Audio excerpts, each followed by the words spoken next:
মাতৃত্বকালীন বিরতি শেষে আবারও বড় পর্দায় ফিরছেন শবনম বুবলী। নতুন সিনেমার জন্য নিজেকে প্রস্তুত করতে ব্যস্ত এই ডালিউড অভিনেত্রী। কেমন হচ্ছে তার প্রত্যাবর্তন? কন্যা শার্লিন খানের জন্মের পর অনেকটাই আড়ালে ছিলেন শবনম বুবলী। তবে সামাজিক যোগাযোগ মাধ্যমে নিয়মিত নিজের উপস্থিতি জানান দিয়েছেন এই অভিনেত্রী। এবার বিরতি কাটিয়ে আবারও ক্যামেরার সামনে দাঁড়ানোর প্রস্তুতি নিচ্ছেন তিনি। নতুন সিনেমার জন্য নিজেকে ফিট রাখতে কঠোর পরিশ্রম করছেন বুবলী। কন্যার যত্ন নেয়ার পাশাপাশি নিয়মিত বিশেষ ডায়েট ও জিম করছেন তিনি।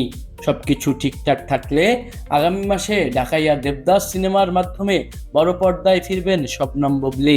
জাহিদ হোসেন পরিচালিত সিনেমাটির গল্প আবর্তিত হয়েছে পুরান ঢাকার সমাজ, সংস্কৃতি ও ঐতিহ্যকে ঘিরে।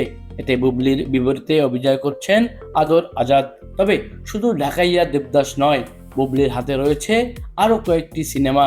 মুক্তির অপেক্ষায় রয়েছে শাপলা শালুক। এই সিনেমায় তার বিপরীতে অভিনয় করেছেন আব্দুল নূর সজল। অন্যদিকে কয়লা সিনেমার শুটিংও ইতোমধ্যে শেষ করেছেন এই অভিনেত্রী। অর্থাৎ দীর্ঘ বিরতির পর একসঙ্গে একাধিক সিনেমা নিয়ে ফিরছেন শবনম বুবলী। এখন দেখার বিষয়, মাতৃত্বকালীন বিরতির পর বড় পর্দায় তার এই প্রত্যাবর্তন দর্শকদের কতটা আগ্রহ তৈরি করতে পারে। বিরতি শেষে বুবলীর কামব্যাক, নতুন সিনেমা, নতুন লুক আর নতুন গল্পে আবারও কি দর্শকদের মন জয় করতে পারবেন এই ডালিউড অভিনেত্রী?